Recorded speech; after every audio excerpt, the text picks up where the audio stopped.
voice. I am your voice.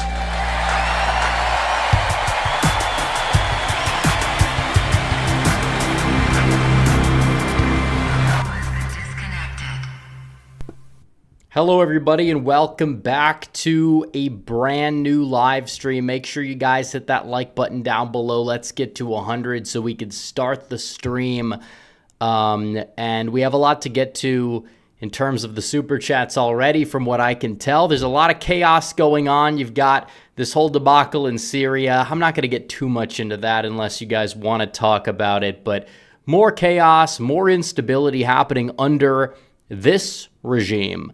And we have that. We're also going to be getting into some of the drama that we saw earlier this week in terms of the Senate, because the Senate Republicans still, it's like they're whack-a-mole. The old Rinos are out. You push the envelope, you get new ones in, you keep moving that Overton window. You got to do what you got to do. We'll get to 100 likes before we put on the face cam. We're at 97 right now, and we're getting up there. We're getting up there, and the stream will start when we hit 100. And make sure you guys check out the merch store as well. We got a sale going on. The link is in the description, and there we go. We have, some will say we have the votes. We have the amount of likes we need. So we have to talk about Trump's interview that he did on NBC. Now, I'm not going to play every clip, copyright all that, even though technically it wouldn't be. We can play small clips if we talk over it, but I just kind of wanted to go through the key points because finding every little possible video for it would have taken forever to do so. But nevertheless, we do have some key points that were aggregated here, and we're going to be covering some of them.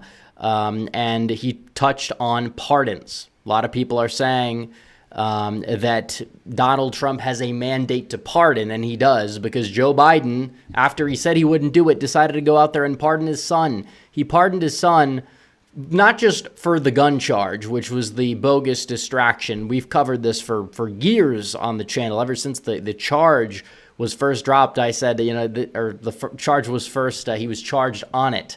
It was like, yeah, no, this is not a win. They're doing this for distraction purposes because this is some gun thing. He probably shouldn't be charged for it. It shouldn't even be a law. All things considered, it's unconstitutional. If he's just pardoned for that, it's one thing. But no, he was given a blanket pardon for the past 10 years. What happened 10 years ago? Oh, wait, the Burisma deal. The whole scandal that started in 2014 with Biden and Ukraine and his son, that whole ordeal, that was 10 years ago. So coincidentally, Hunter gets a pardon for everything from 2014 until now. Very interesting. But we know why. It's not surprising. But either way, it gives Donald Trump this mandate to go out there and pardon people. And you have a lot of people that are basically hostages. We hear a lot about hostages around the world. And it's a sad thing regardless of wherever it is. But we have hostages here at home in many cases. You have people that are in jail because they were inside of a building, essentially. And you could say, well, it's trespassing, whatever. It's like, okay, that doesn't warrant a 4-year jail sentence. It really doesn't. We understand that. The narrative about 1/6 is vastly different than what actually happened that day. You have a lot of people that were trespassing who got charged. Some people walking around a building, by and large, they get put in solitary confinement. You get charged if you touch a table. You get charged if you do X, Y, and Z. Very minuscule sort of things that went down. Those people, they end up getting charged. They end up getting put in prison. In many cases, they get hit. They get the book thrown at them because we understand how these things operate, especially in that jurisdiction over in D.C. And Donald Trump is saying, no, we're going to go out there. We're open to pardoning, and we're going to pardon a lot of these people who were convicted in this attack, claiming they've endured overly harsh treatment, which they have. And, those people, taking those people away from their families, there's hundreds, but apparently Hunter Biden on some gun charge and all these things where he should be in jail because he broke the law, you name it. There should be a lot of things that he's in jail for. Whatever he gets to go, well, then these people get to go.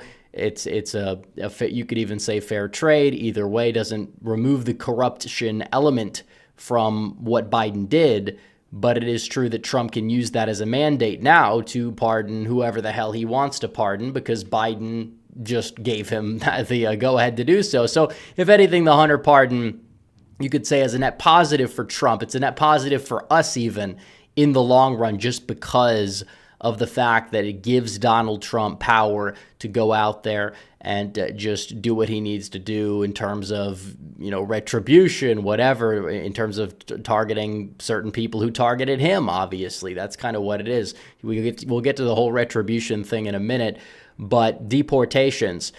Trump says he's going through with mass deportations. He's not going to take his foot off the gas. He's saying that's a top priority, and he does have a public mandate to do so because mass deportations have become wildly popular. And he says he will deport families with mixed immigration statuses, which is another thing because people say, well, it's a family separation. It's like, well, obviously, if you want to have a kid here, have an anchor baby here, well, we're going to remove you, but we'll just send your whole family. Why not?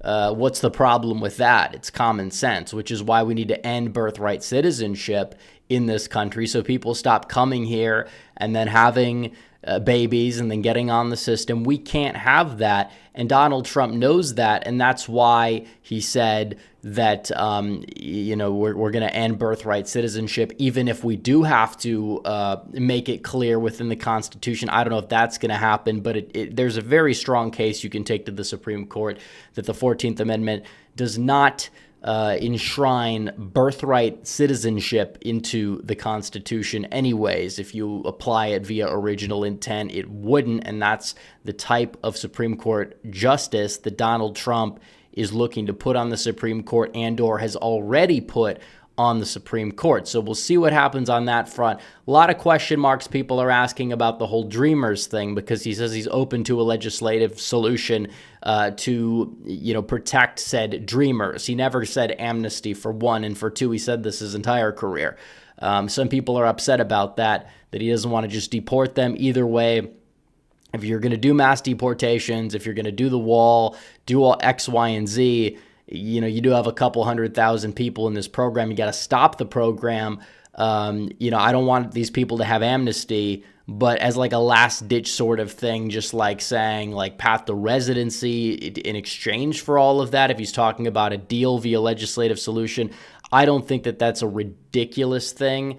But I would prefer that we just end the program. These people, it's true. They'll say a lot of these people, they don't know another country, but at the end of the day, we have laws. We have to abide by the laws. And if we're going to be giving out free amnesty to everybody, then it's just going to incentivize more people to pour across that southern border. We can't have that happen.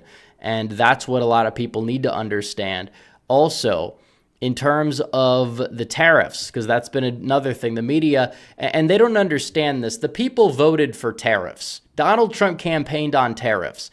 Joe Biden left in the tariffs or at least some of the tariffs from the Trump administration because that's how popular they were. They didn't drive up costs the way they said they did. And it's largely just a threat. You have to say, we're going to do this.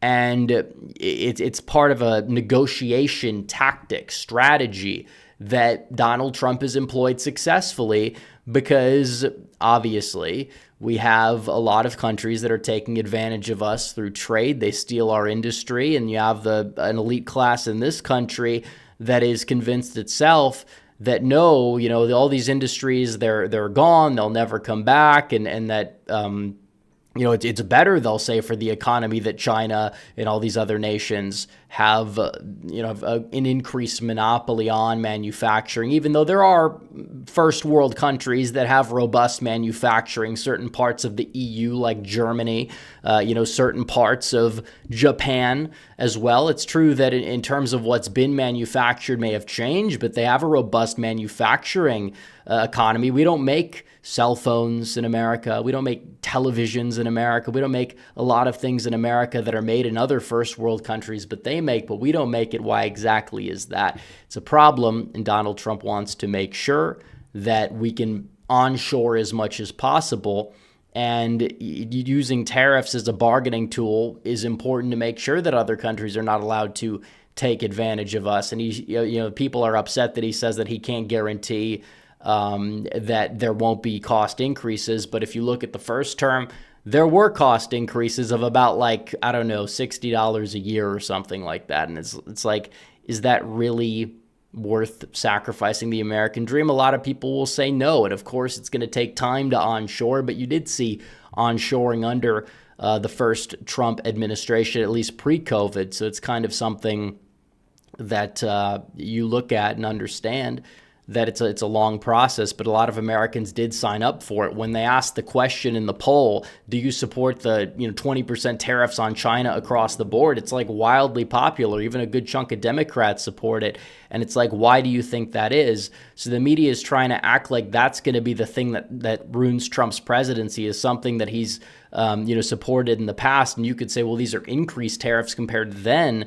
But then it's like, yeah, but who knows what percent he's going to, actually go through with. And of course, there's going to be some adjustments, certain things moved around, you name it. But the minimum wage, he's open to raising the minimum wage. And that's something that he mentioned. Personally, I don't know what the minimum wage should be at the federal level. You could make a case that it should only be local.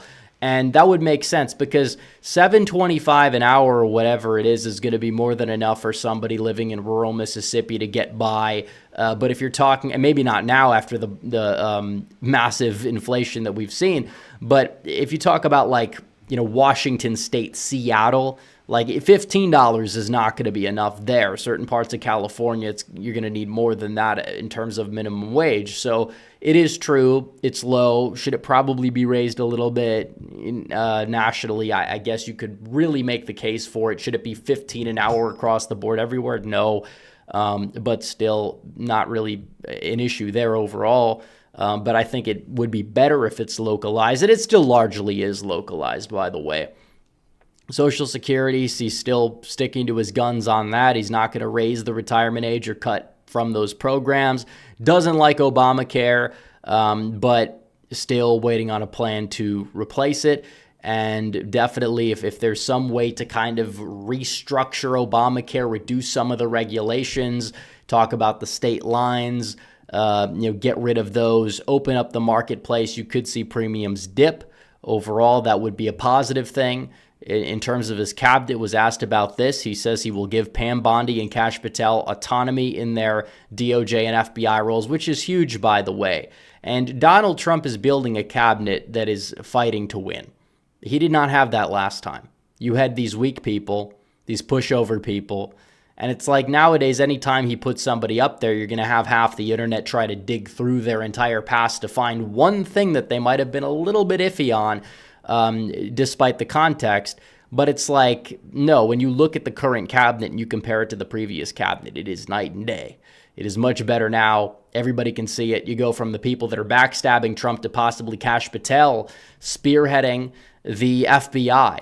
That is a massive, massive turnaround from 2017 to now. You have a supercharged Trump administration on the horizon. It's something that a lot of people should be very excited about. And we'll talk about the confirmation, because if they're not able to get confirmed, and some of them will be more easy to confirm than others, but there will be problems. And Donald Trump said there will be hell to pay for a lot of these senators if they do decide to continue to backstab Trump and his agenda, because this is what the people voted for. If you vote for a president, you're going to need the president to put people in positions of power that are going to enact the will of the voters. The voters want to get rid of the deep state, corruption in government. Maybe the term deep state sounds scary to some people, but it's the bureaucracy. People want people in charge that are going to gut it. Donald Trump campaigned. He says, I will be your retribution. He has the mandate to do it. Is he going to do it? Well, that's another question. Some people are a little bit upset about this in terms of what he said, because he's been saying that his retribution is going to be success, more so than going after certain people. But then again, he's giving people in positions of power full autonomy to go after whoever they want, and is saying that he does want to make exceptions for certain people, like the 1-6 committee members, etc. And there should be people for what they've done for the past 9 years to this guy, to this movement, to us. It's not just about, well, it has a leader, of course, but it's not just one person. But everything they've done to us over the past 9 years, and even before that, because Donald Trump, his base was always there. It was fragmented. It was more disorganized. And that's partially why Republicans couldn't win elections in many cases before Donald Trump, at least at the presidential level, convincingly. But now you see it. You have somebody who's willing to go after certain individuals, and there should be plenty more to the list. People should not be able to get away with this. We need, to have they say accountability for what exactly? Then you look in the charges they were charging Trump for. It's like, yeah, there's nothing here. But you talk about the people, the corrupt individuals in government that have bad intentions. Yeah, they should be charged. They should be on notice. The script is flipped. You can't be the type of people that just roll over. You got to find a way to defeat the system. And is there a way to do that without putting people like in jail? Maybe, but still, there's got to be some form of revenge, and I think there will be some form of revenge. Trump hinted at revenge in the interview as well. Also, he plans to release his full medical records. Okay. He's still trying to end the war, wants to reduce aid to Ukraine, which again could incentivize Zelensky to come to the table and make a deal, which is probably what needs to happen. Both sides need to come to the table, make a deal, end the bloodshed, because that's exactly what it is. It's bloodshed. You're not going to easily defeat Russia. Russia, on the other hand, is not easily going to be able to march through Western Europe the way the liberal media tries to portray it as. In reality, not a fan of Russia, not particularly a fan of Ukraine either, and I think there needs to be some sort of deal made where we have actual leadership in charge that will lead on the national stage via peace through strength and get things done, and that's Donald Trump, and he's coming back. And he will do what he can to keep both sides at bay. And that's what it is. It's not so much alliances or enemies. It's about how do we operate on the national stage. If you want to be on the national stage, which we're going to be, we're not going to, have some form of isolationism. It's not realistic. But when you're on the national stage, what do you exactly do? Well, you have to further your own interests. And certain things may not be fully within our interests, but like I said, in terms of what's going on over there in Eastern Europe, over there in the Middle East, like I said, and the same thing goes for whatever's happening in Syria, what's going to go on there now that there's another regime change. We don't need to be involved in these conflicts. We don't need to be spending money in these conflicts. But strong leadership, what they can do is go over there, make deals, get things done, and make sure that we can ensure peace. Because I do think that there is something virtuous about peace. And we could do that through strength, not through war and policing the world through our tax dollars, because that is not something that we support. And that's one of the reasons why Trump won, is because people are fed up with that. Also, you see what's going on here. He went to France recently. He met with Macron, met with Zelensky. I think Elon was there as well. Elon just being carried around wherever Trump's going. It's pretty funny. And he is celebrating his victory still, aren't we all, to be honest? Unity promised a unifying inaugural address where they asked him about American carnage. He said, no, honestly, I would prefer it to be a little bit 2017-esque. The 2017-esque inaugural address was indeed a pretty epic speech. It was more dark themed, but that's kind of what we have in terms of our nation. But maybe not. Maybe it feels like the political opposition's imploding on themselves more so this time. So maybe that's kind of what he's going for. Also says he will treat his critics as well as he's treated the greatest supporters. He said he will work to extend the tax cuts. That's always a good thing. He's not touching the abortion issue, which we knew about that already. And he will he's not going to replace the leader of the Fed, whatever. So overall, that's the interview. If you guys have any questions or super chats, feel free to send them in. And then we have to talk about the just really quickly, and we talked about this in the videos, or the last video I believe I did this week, the Senate Rinos and what they're doing, because Donald Trump, he campaigned on ending the foreign wars, ending the weaponization of the justice system, gutting the deep state, and putting RFK Jr. in charge. Like all these people, Tulsi Gabbard, she was campaigning with him. It was evident she was going to get a cabinet position. RFK Jr., it was evident he was going to be leading HHS, Health and Human Services, or at least some prominent role. I mean, he was one of his biggest surrogates down the stretch, and so was Tulsi. But now they're like, oh no, we want to sabotage these nominees.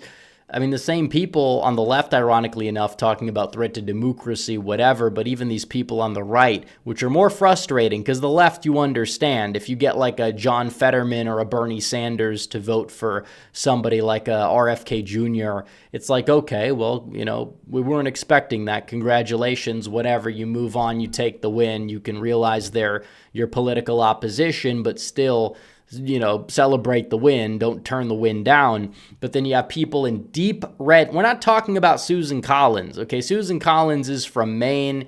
I don't like Susan Collins. I do think that primarying her is a dumb waste of time. And you want to waste resources helping a Democrat win, then do it.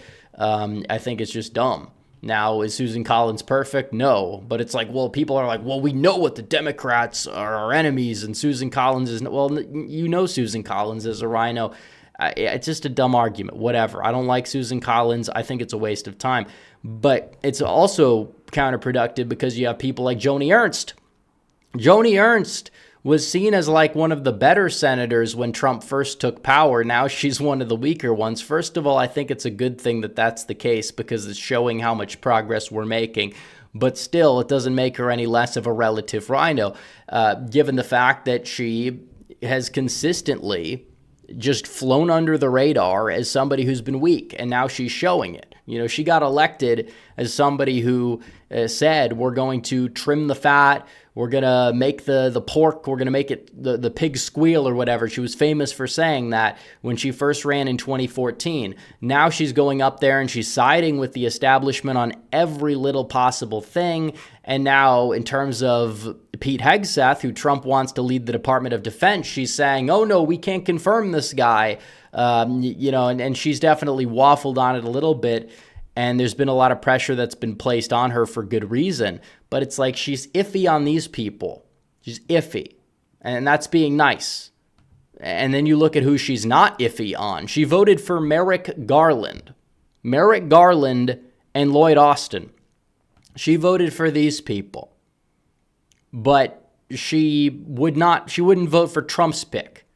Now, Biden lost Iowa. Biden lost Iowa by over 8 points. Donald Trump won Iowa this time by 13, 14 almost, in the state of Iowa.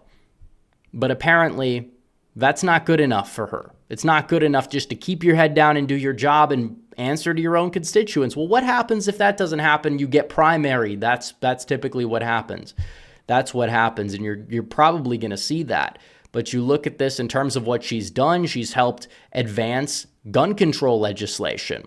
She she supported changing the Respect for Marriage Act, which is basically unconstitutional in many ways. But she signed on to that, codifying gay marriage into law, whatever. A lot of people are going to be like, well, why is that an issue? Why is that a problem? Because I know there's a lot of people on the right now that just don't care about the topic, but in reality, people need to understand that that is exactly the dam that broke that led to everything in the alphabet, woke community, whatever agenda that everybody complains about. But you have some of the same people that are like, oh, it doesn't matter. Well, you had civil unions before. In most cases, you had civil unions. Not a lot of people were really upset about civil unions, but the whole changing the definition of marriage sort of thing. Yeah, it's kind of an issue. And it's not something you need to sign on to. It was a political ploy by the left to put that bill. If the right does a bill for a political ploy, nobody on the left signs on to it ever. But you have all these Republicans that'll sign on to whatever the Democrats have to say, whatever they have to say about it. A lot of foreign aid she supported. She joined the Democrats in attacking Tommy Tuberville for protesting the Pentagon. And it's like, okay, if you don't feel strongly about something that, you know, some of your colleagues might feel strongly about, why do you have to attack them? You know, she's protecting the status quo in the Pentagon, the wokeness within the military. She stood by that as a Republican from a Trump plus 13, Trump plus 14 state. We can't have that. We can't have that. These people, a lot of them do need to be primaried. I don't know if it's going to happen because primarying out senators it's pretty tough. But in some of these states, yes, we need strong primary challengers recruited. Now you have somebody like Elon Musk who has money that can actually level the playing field. Interesting to see how it works out that way. But that's just the way it goes. But you have these weak people in power, weak people. They just will do everything for the other side, but nothing for their own side.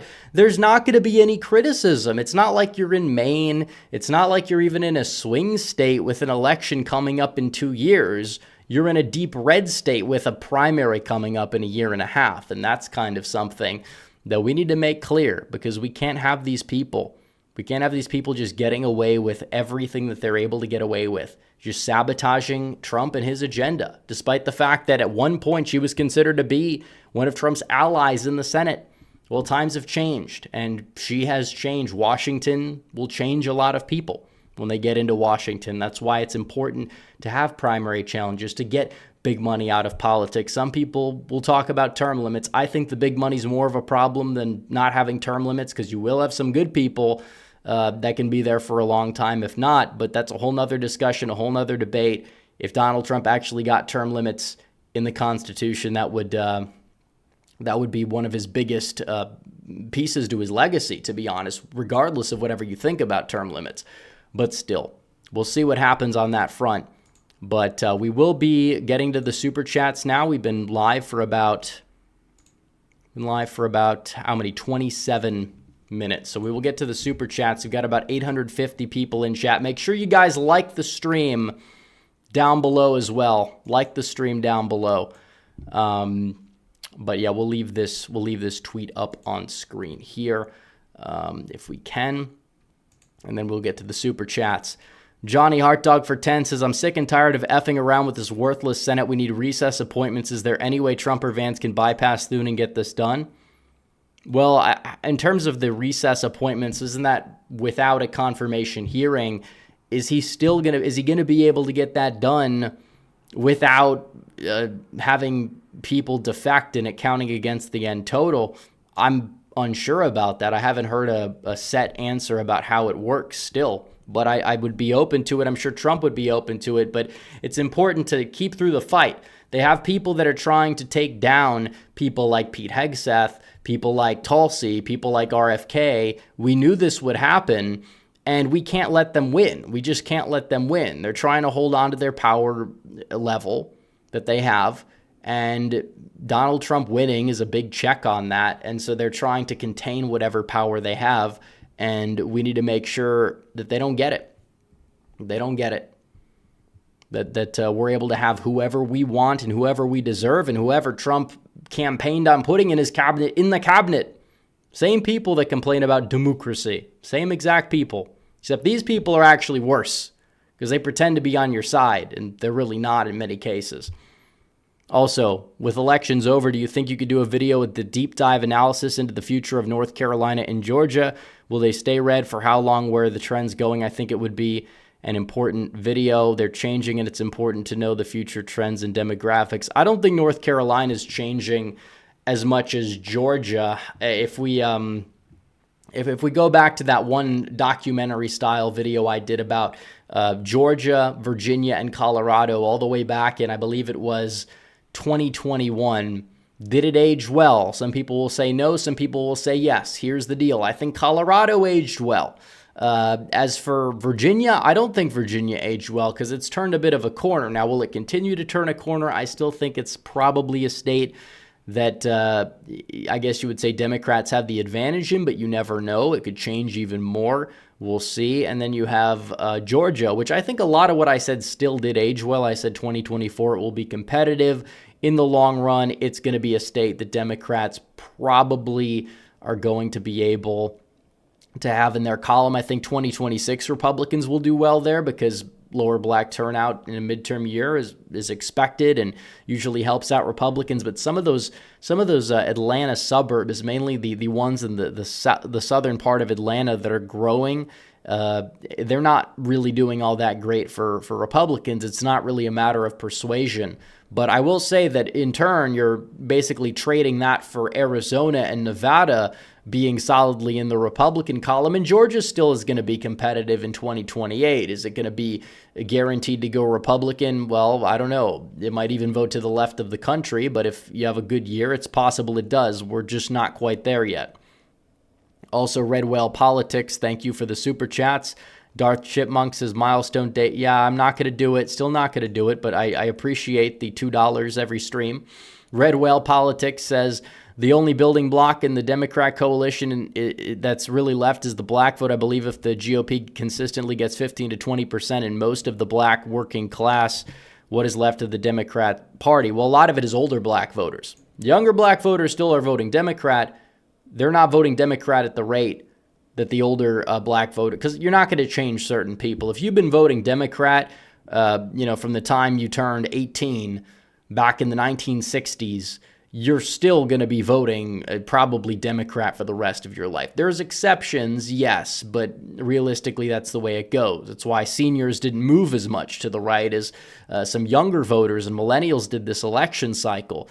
So either way you look at that, and it's like, well, Democrats are going to have probably still around 70% of the black vote, give it 20, 30 years. If we say that the trends continue, that's not really all that great, especially because the black population is also declining. We'll see if that continues. But they just have white liberal women. Like that's their real main constituency, more so than even black voters, which are part of it. But it's largely in terms of like the new coalition they have of like which demographic are they gaining with. It's probably more of the young. I wouldn't say young, but I'd say unmarried women in like their 30s. Like that's the Democrat. Like a lot of those people. You talk about the childless cat lady meme, whatever. That is their constituency, which is why they tried to run with the whole Vance said this thing, although in reality there's far more there's far more people who look down upon childless cat ladies more so than there are childless cat ladies to get offended or upset or whatever about that to show up at the polls. So Red Whale Politics for 10 says, okay, we did that one, never mind. Johnny Heart Dog for 10 says, assuming Democrats get their stuff together, I'm guessing the 28 nominee will be some dark horse candidate nobody knows yet, but will be some rising star with a charismatic personality, but it won't be enough. By the way, so far we have Cenk, Bill Maher, and Fetterman calling on Democrats to wake up. Will they listen? No, probably not. I mean, we've seen how they operate. These people have the brains of children, in many cases on the left. It is true you have people like Cenk who will see the writing on the wall. Even Fetterman, surprisingly, who has half a brain, his brain comes back, and now he's making some sort of sense for the first time in his political career. Good for him. I think he's going to get reelected for better or worse, mainly for worse, actually. But in terms of him being in the Senate, it's crazy how he's the most moderate, just grounded in reality senator. Still probably is going to vote with the Democrat caucus probably 90% of the time. But you never know. Either way, I think that you do have a lot of people that get it, that the party's screwed, but they don't know how to go about it because wokeness is their drug. They can't get away from it. It would be the equivalent of the right rooting out MAGA. Maybe not as dumb, but for them, that's kind of their main like energy demographic. Although the demographic that they have, and it transcends racial lines, it transcends gender lines. It's just people who buy the propaganda of the system. And if they can, change the system, of the Democrats into being more sane, then maybe they'd be able to gain some of these votes, or so yeah, they'll be able to gain some regular voters on top of it. I don't know. They're really gonna have to change everything. They have to go through a full rebuild. They will probably win special elections and do reasonably well in the midterms because, again, their demographic is also a demographic that turns out for every little election that's ever happened ever. That's why they're winning these special elections at higher rates. So red whale politics is the only building block. Okay, I think we answered that one before. I think that one might be a duplicate. Let's see. BRGRS says, what happened to Steve Daines being the NRSC chair? I thought he was responsible for funding the Senate races. And, well, they work together. Mitch, I think, has a big hand in that. Same thing with Rick Scott in 2022. So, and I think Daines did a good job overall with recruiting. But, again, in terms of getting people across the finish line, it's just our Republican Party problem, I will say. It's not just Daines. It's not just, well, it is. I think a lot of it is McConnell and the culture that he has. I think a lot of it's that. Red whale politics for 10 says it's funny to see Dems hating and trashing on Black and Hispanic voters, calling them race traitors or can't vote for themselves for voting for Trump. Who are the real? Well, yeah, I don't like to do this whole name calling, finger pointing. You're the racist. No, you're like. It's just, I don't know. I feel like it's a thing the left does. But I will say that it is true that it's funny to watch these people just melt down in their own hypocrisy. It's entertainment. It's funny, I will say. Jonathan Williams says, spicy take, but TT needs to go. Oh, TikTok, it was key to Trump's victory, but it is indeed a national security risk. It's also harmful to our youth. Well, yeah, the whole national security risk thing's a little bit, I think, overblown. I'm not saying it's good that you have this like app that's run by China, but in terms of the main problem that I have with TikTok, in terms of what's directly negatively impacting Americans on a daily basis already in the here and now, is the fact that you have a system that is rewiring people's brains. And I know YouTube Shorts does it, Instagram Reels does it, but it helps break down parts of people's brains and helps further the generation of zombies that we have, regardless of whatever political lean that these people may have. So I think overall, TikTok, Instagram Reels, I think they're a problem overall. I don't think I think they did remove a lot of what they had, the malware, spyware, whatever you name it. But I agree that it's a problem. People should limit the use of these apps. I don't know how you do that, how you limit the use of said app. How would you legislate that without infringing on people's basic freedoms or whatever? I don't know how you would do that, but something I think needs to be done on that front, because you have people that spend way too much time on the phone, way too much time on social media. Some people will say that I'm a hypocrite because I do social media or whatever, but honestly, it's like you got to do it in moderation. I'm not against the concept. It's something that is in many cases good. It can be in many cases a good thing, and in many cases it can be a not so good thing. The Jaded Kriegsman says Syria has more to do with Russia being tied up in Ukraine and the Israelis decimating Hezbollah. Also, Hunter's pardon only applies to federal crimes. Well, what state crimes is he being charged for? I'm unsure about that. Cowboys fan number 4 for 20 says Trump better do well in his second term or Republicans won't hold this much power again for a while. It's a golden opportunity for MAGA Republicans to become more popular, but they need to start passing legislation. Exactly. You can remake the Republican Party. The first win did to a certain extent, but not by enough, because you had a lot of bad actors in the Senate and the House, and Trump's own administration was flooded with them. Now you kind of are seeing the whole political landscape shift, and I think it's a wonderful thing, and we need to capitalize on it. Don't waste time on unpopular policies.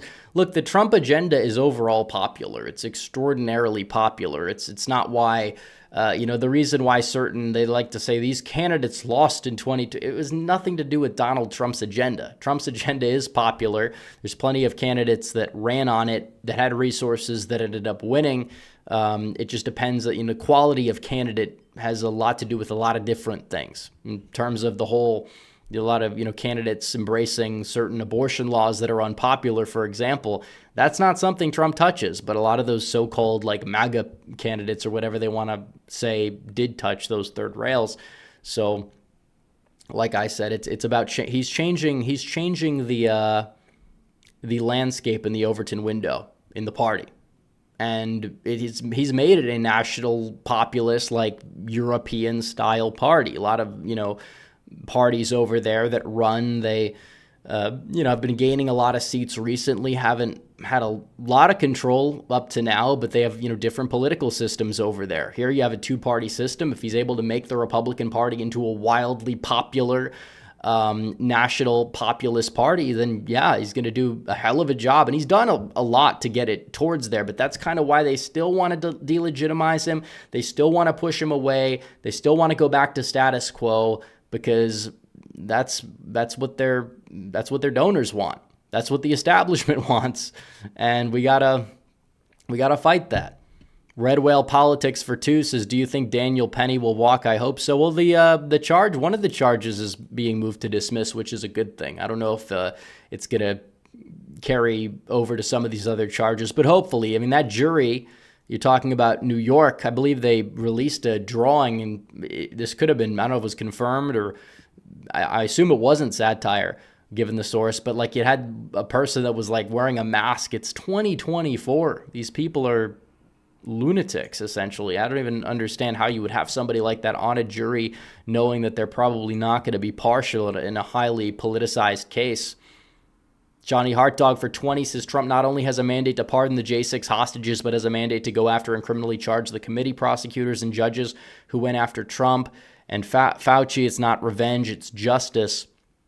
Absolutely. He has the mandate. I really want him to we got to keep pushing for this stuff to happen. We don't have to do it in a never Trumper-esque way. But, there needs to be some pressure. Of course there needs to be pressure. Donald Trump is a very reachable, a very receptive leader to his base, unlike anything we've seen. It's partially why he's so popular. If he comes out and says, "I might consider this amnesty," the base is like, "No." And then he's like, "Yeah, I'm not going to do it." Same thing with a lot of gun control measures. I understand he did the bump stock thing, which again is not even in one of his own judges struck it down, ironically enough. But there were a lot of talks about, red flag laws, this. It never came into fruition. It never did. So Stephen Kanizik says, "Here's to hoping that Iowa has a MAGA primary challenger in the event that Joni Ernst..." Yeah, I agree. And look, even the mere threat of, they say, "Well, we can't primary everybody." Well, it's like, look, I understand we're not going to primary everybody, but if you could put the pressure on somebody, like look what happened to Tom Tillis. He's like, "Yeah, I'm voting to confirm every pick now." It's like, okay, well, when you put the pressure on somebody, they're going to eventually be forced to cave because they understand they're on the hot seat, so they better execute. And, we got to keep it up, make sure that we can do that and keep doing it to every senator who's questionable, which there's a few. I mean, Susan Collins, like I said, primarying her is a waste of time. Sorry, it is. If you want to say that, it's not a big deal if she doesn't lose a primary, it's still a waste of resources, because we could use those resources on Joni Ernst and have that person actually get to the Senate. If you primary Collins, the person might win the primary, might feel good for a couple days, and they're not going to get to the Senate. They're going to lose big in the general election, and I don't want to hand over a seat that might help the Dems get the majority if I don't need to do it.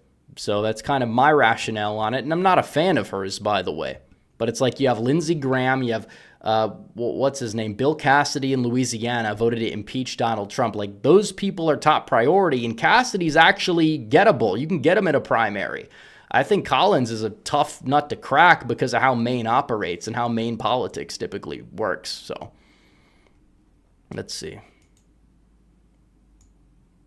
Nitin says the new guys in Syria remind me. Oh, yeah, the new guys in Syria are like Al-Qaeda, ISIS aligned people. It's funny that a lot of people now, they're celebrating it. The same guy, he was, I think, for the CIA, they had a bounty on him for like 10 million not too long ago. And they say, well, the guy's changed or something. It's like, have they really changed? Do you think somebody who's like a militant, like Al-Qaeda, ISIS type of guy is like going to change on a dime and support democracy? No, of course not. Of course not. We understand. I'm not a big fan of, okay. Just as I'm talking about foreign affairs, the stream goes down. I think we're back. Hold on. Yeah, I think we're back. No, but I was saying, I'm not really a fan of Assad. He's clearly done some things that I'm, not gonna condone. But at the end of the day, when you destabilize the region, we saw it in Libya, we saw it in how many different places, Iraq, many different places. When you do this and when you cheer this on, it leads to more chaos. And I understand there's the whole geopolitical thing with Russia and all these alliances and proxy states, you name it. But still, it's not our problem. We don't need to be involved, for the record. We don't need to be taking in refugees. Hopefully not. Hopefully they can go to safe zones. I know some of them are Christian. A lot of Christians in the region, a lot of Armenians in the region are going to be in a lot of trouble.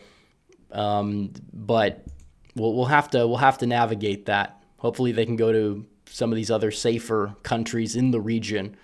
But we'll see. If nobody else takes them in, that's tough. That's tough. Red Whale Politics, thank you for the 2. Johnny Hart Dog for 5 says he had a mandate to go after them. People spoke. They don't want this move on. Yeah, I know. We don't want this whole unity. It never works.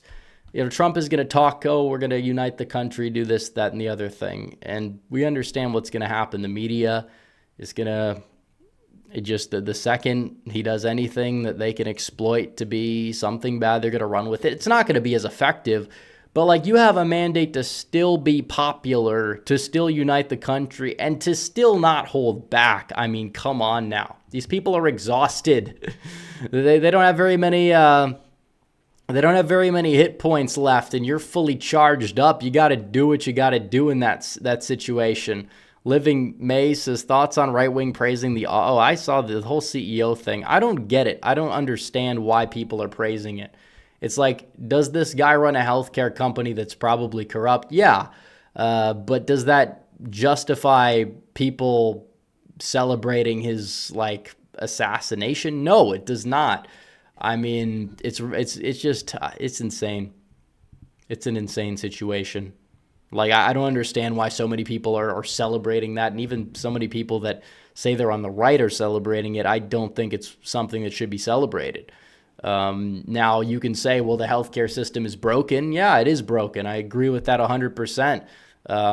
We have a lot of issues in our country with our healthcare system. There's a lot of corruption in big pharma. I don't think that it means that we should try to justify objective left-wing terrorism just because of that, and instead try to work and reform the system, which we can do. Obviously, we can do it. We have a mandate to do it now. But it's I don't know. I don't see it.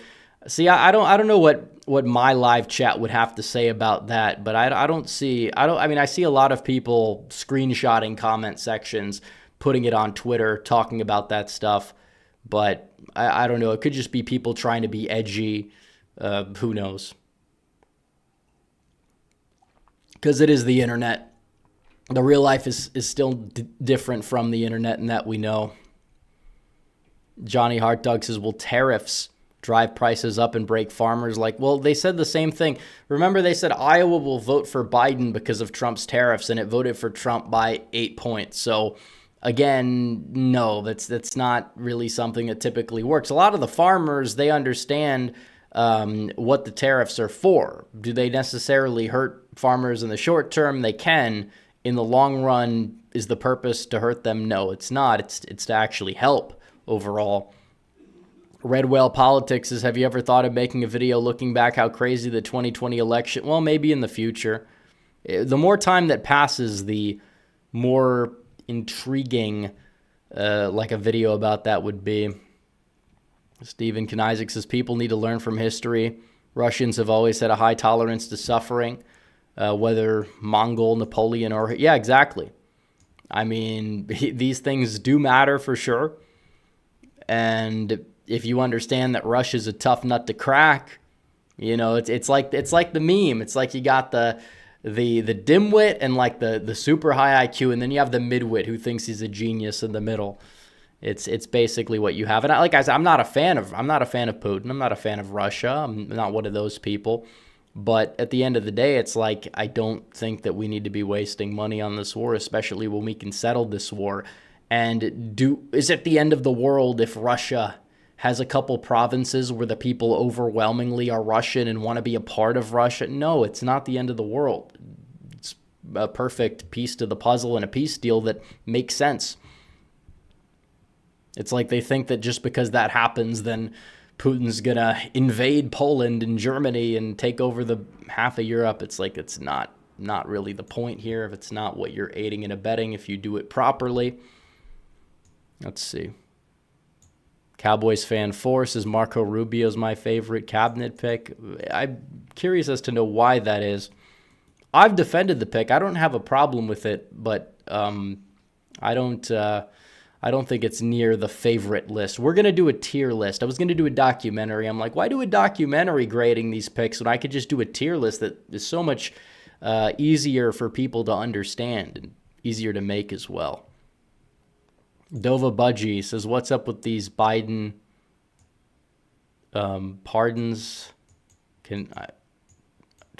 I think that, I don't know what you mean by that. I get the joke in there. But in terms of the pre-pardoning crimes, I think you can give preemptive pardons. If that's the question, that's the answer. Multi-Drider says, update on the health CEO incident. I did not see who did it. My coverage for eye care was denied. Okay, that's funny, I guess. Red Whale Politics for 10 says, what do you think Dems could possibly run on if Trump has a good 4 years? Because if they're like Orange Man bad or 1-6 or even go against mass... Well, that's the thing. If Trump has a good 2 years, what are they going to run on in 2026? Because you got a lot of ammunition. Trump was not as popular as he is now back in 2018. Healthcare was a big issue. What are they going to run on? I mean, you had the media at peak hysterics, and the media had a lot more trust in it back then, pre-COVID, than it did post-COVID. So what exactly are they going to run on? It's a very good question. I don't know the answer. Johnny Hartdog says, Trump, RFK, Gabbard, Vivek, and Musk all need to go full-on libertarian in the sense of getting rid of the Federal Reserve, IRS, CIA, full-on libertarian, but only in those aspects. Yeah, I mean, that would be a good thing. Multi-Drider says, when Trump fires the FBI director, I hope not just him, but anyone he fires in the future, he will announce it apprentice style, like he did with, or like John Bolton, you're fired. Yeah, I don't know if he will. We'll see. It would be nostalgic for some people, I guess. Mike Oxard says, my take on the minimum wage is that it should increase with the inflation rate. It would be, I would agree that would be a pretty decent thing. Now, if you have deflation, you get the numbers going down. A lot of people are not going to be too happy about that. Jonathan Williams says, I work close with multiple district attorneys at offices in the courts. I have mixed feelings about Brian Thompson, but the shooter should be arrested. Dova Budgie 100 says, I want Trump to buy Greenland. I do too. Stephen Isaac says, DNC ticket 2028, Jeb Bush, Bush. Well, look, I don't know about Jeb. Jeb, I don't think is as bad as some people will make him out to be. I think he's just got to stick up his ass because Trump made fun of him so much. But he's like praised half of Trump's cabinet picks, and people are like, oh, means it's a bad thing. It's like, no, not really. Jeb Bush is not like this die-in-the-wool neocon who's like sitting behind, just sitting in the shadows and plotting Trump's demise. There are a lot of people like that, but Jeb is just probably enjoying retirement and is happy that certain people he knew in Florida back when he was a not-so-bad governor in the early 2000s are being picked for the cabinet. But Liz Cheney, I mean, that's the way Democrats have gone down. They've become the full-on establishment party. There really is no debate about that anymore. That's even why you have people like Cenk, of all people, that are now like starting to, I don't know, people are saying, oh, he's becoming based. I wouldn't go that far, but is he understanding that like MAGA is not as bad as he initially made it out to be? Yeah, I mean, I would say that that's probably at a minimum what he's understanding. So Scott B says the Dems ran a perfect campaign. Joy Reid even, yeah, see, that's the thing, Scott. You're right that these people just don't get it. Like, they'll run a campaign. And look, I understand that it is true she was in a tough situation. There's not a lot you can do when you're sitting up there and you've got to deal with this president just looming over the shadows who you're the VP of. But she's a horrible candidate, all things considered. Like, people knew this back in 2019. That's why she didn't even make it to Iowa in 2020. Daniel Walker says North Carolina's changing. Bush won it in 2004 by 12. Well, it's changing. The whole electorate has changed in general. But I'm saying in terms of how I anticipate the state to move in the next 8 years, it's not doing a full Georgia. It's true that the state has grown, but it's not grown in the same way or with the same demographics that have transformed the state of Georgia. John Waffle says, do you plan on running for governor? Well, I'm not old enough for either of those slots, so no governor, no Senate. Maybe one day in the far future, or maybe the not so far future, but definitely not in 2026. Red Whale Politics for 10 says, I think social media influencers helped Trump a lot. People like Charlie Kirk were a lot more reasonable and likable compared to TikTok. Soy boys like Harry Sisson and Parker or even Destiny. Yeah, I mean, it's true. You have a likability problem on the left because that's just who they are. We could get into the personality types that lean towards one direction or another in the political spectrum. We understand who ends up on the left. We understand who ends up on the right. That's not to say that everybody on the right is perfect necessarily, but it is true that the people that the left has used and paid to prop up, they're insufferable. Like, you have people that are genuinely the people that your average apolitical person will be upset about just seeing this person on their feed, and then that will like inspire them to vote for Trump just based off of that alone. Like, that should tell you something. That's partially why the left is losing. A lot of people on the left are miserable people. They're insufferable people, and they're unpalatable. And as a result, they're taking that out, on the voter base, thinking it's going to help them win people over, and it's not. It's not. So, New York Adventures, thank you for the 5. Exactly says, what happens if SCOTUS rules preemptive pardons to be unconstitutional? Well, I mean, then I guess it would. Is it preemptive if it's stuff in the past? I don't know how that would work out, because he did pardon him for things 2014 to now. But if they rule it's unconstitutional, then I guess parts of the Hunter Biden pardon would be thrown out of the window. So that should tell you something. Ash K2 says, earlier this year you got angry at McConnell for prioritizing Pennsylvania Senate race. Now you suggest Fetterman might win your Pennsylvania. Well, my Pennsylvania predictions are not trash, clearly. I mean, you could see that this year I said Trump would win the state by 1.5%. He won it by 1.7%. I did say for a couple of months there that I thought that McCormick was favored. I was not willing to say at the end of the day that he had made up that trajectory, made up that ground that I thought he would, but he clearly did. He did win. I had him losing by like not even half a point. He won by like 0.2. So again, I think it definitely times change. If you're talking about predictions of a Senate race 2 year or a year and a half out, I was wrong. But was I right to say that McConnell was spending in a dumb manner because it was costing Republican seats? Absolutely. Although that's basically just secondhand nature to McConnell. It's not like a good political take to make. But yeah, Pennsylvania, I was shocked. I mean, just judging based on how you would usually view Bob Casey, Well, he kind of imploded towards the end there, and we kind of saw that, but I don't think a lot of people saw it coming. I'm not going to hold it against people. Will I hold it against people a few months ago that were saying Casey's going to win by 5? Yes, absolutely. Even at the beginning of the year, I've said it was lean D. I've been saying it was lean D for the longest time. I was wrong to say, like, oh, Arizona's going to be more winnable. And if you showed anybody the Trump result, people are like, oh, Kari Lake probably won. No, well, she fell short, so whatever. Base Cat says 31 days since LTE uploaded. All these liberals are hiding and going over to Blue Sky. Well, what can they say? What do they have to talk about? Like, are they seriously going to make a video talking about, oh, Trump picked this person for the cabinet, let's dig through their past? I mean, I'm sure some people will, but who wants to watch it? Who cares? Basically, you're basically telling people that, oh, well, this person won and now he's doing things we don't like. It's like, do people want to hear that? No, they want copium. They want hopium by and large. And people aren't going to get that from the usual suspects that were providing it in doses that they just couldn't, they couldn't see the reality. They couldn't see the fundamentals. They couldn't see just anything that was going on. Because that's what these people were told, many of whom were paid. Many of whom were running the Biden or Harris headquarters account or were on the DNC payroll.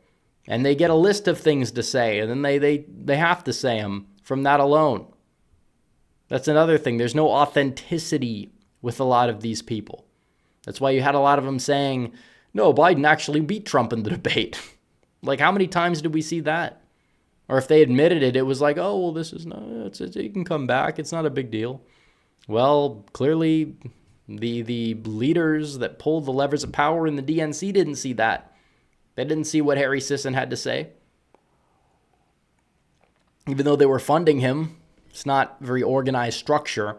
But to be fair, you did have a civil war about, do we keep Biden, do we not keep Biden? And he's one of those people that's paid to just shill completely anything. To shill literally anything. XJ Cherokee Bear says, I think the minimum wage should be $9 an hour. That's fair, especially with the inflation. If we're going to have it, it should be raised at the national level somewhat.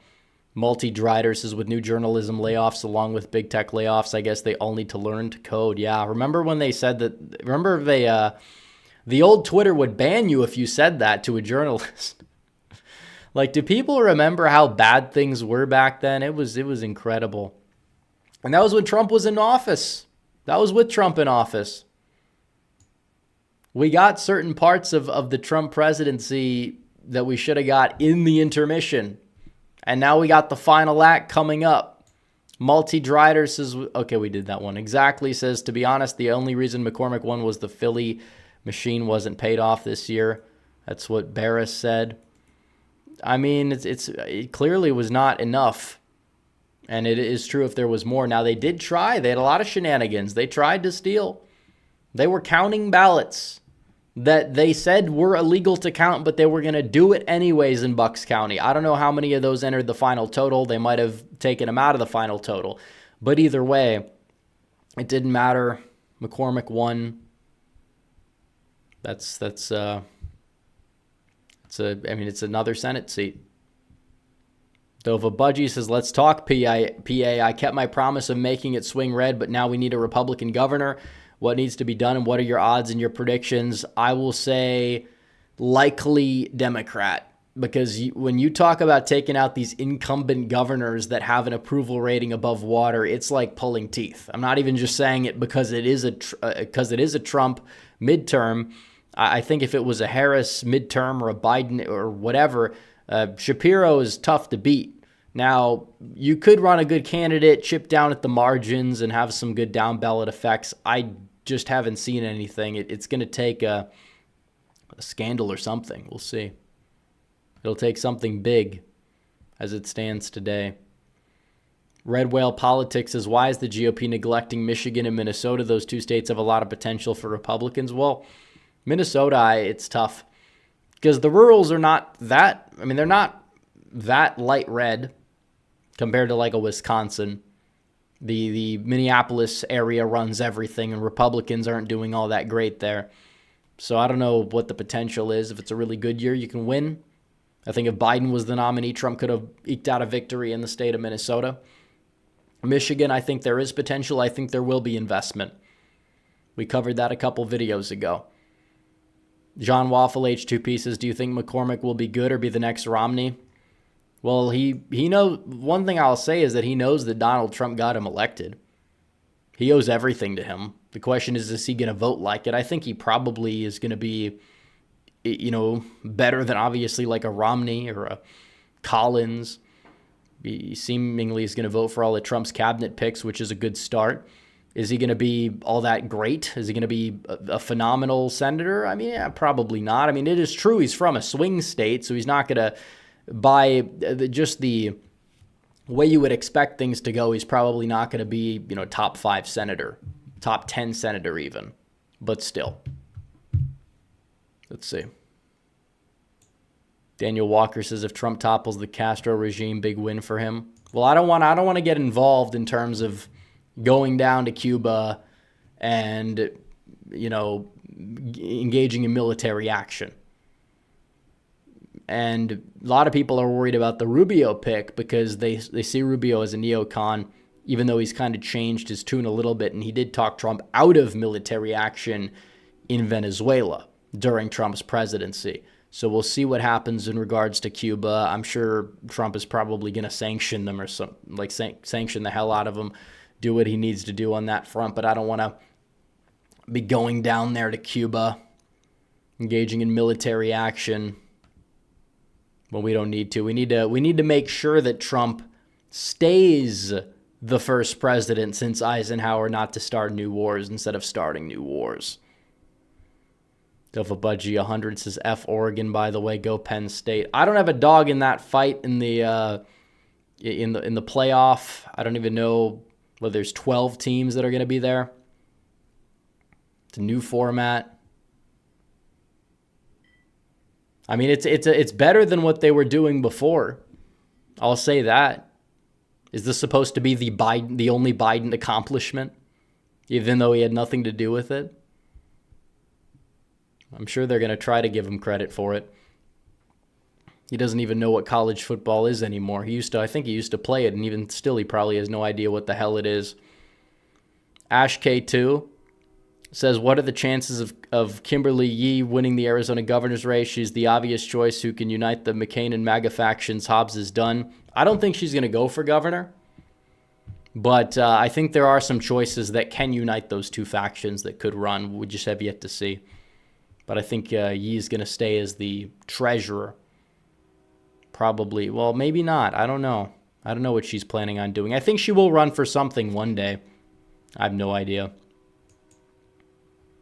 But I will say that, she only got 3% of the primary vote before she dropped out of the last governor's primary. So she clearly needs to, if she wants to get on the next level, she's going to have to up her name recognition and do a better job than she did last time. So we'll see. All right, guys, I think we're going to wrap it up. We got 1,100 viewers. Okay, it went down to 919. It was going up and down a little bit. Jaded Kriegsman says, if Trump goes into Cuba, the Teddy Roosevelt will return to lead the... Well, still, I don't want to start it... Well, if I'm going to start a war, it's probably going to be a winnable war with the cartels. Because if you actually do that, there's a good chance you could end up going into Mexico, win pretty easily, and just severely slow down the opioid epidemic in the process. I think Vance has endorsed that idea. Johnny Hart Dog says Harry Sisson, more like Harry Sissy. Yeah, I've heard that. We've heard that a lot before, and it's fitting. Red Whale Politics says if New Mexico and New Jersey keep trending to the right, could JD win them in 20? It's possible. It depends on Trump and his tenure. Mike Oxard says, would Cuba be a red or blue state? Well, Cubans here vote red. I don't know how the Cubans there would vote. They may have a more favorable view of the regime if they're there. So keep that in mind. And they've been fed how much communist propaganda over the years. So I don't know. But anyways, guys, we're going to wrap it up. Like the stream down below. Subscribe. Hit the bell. I'll see you guys tomorrow with a video. Red Eagle, out.